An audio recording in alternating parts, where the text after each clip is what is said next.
it all something that strikes me with that agenda as well, and people who push it, is it also seems like Western countries climbing the ladder and then pulling the ladder up after them, right? So when you have large developing nations somewhere like India, lots of parts of Africa, and so on, and it's like, okay, the Western nations have gone through this whole process to even get to a stage where you can afford to care about such things.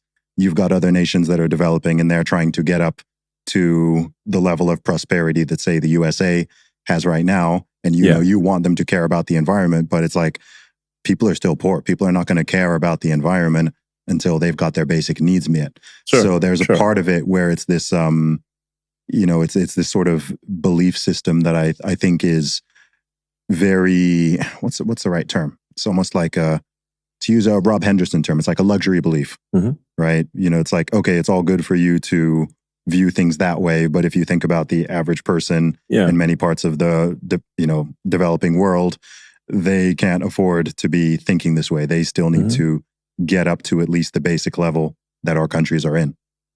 Yeah, I mean, I agree with that. I agree with what you just said, but I also think that the cost of sustainable energy has been dropping tremendously, and you're seeing a lot more wind and solar, and pair that with a battery, and you've got continuous power from wind and solar.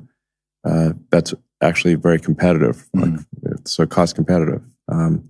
Actually, one of the nice things about, say, solar batteries, you don't need to run high power lines all over the place. You can have some localized solar battery situation on your house or factory building, or you can kind of decentralize the power generation. And I think that's actually better for people to have decentralized power generation, and also decentralized communications.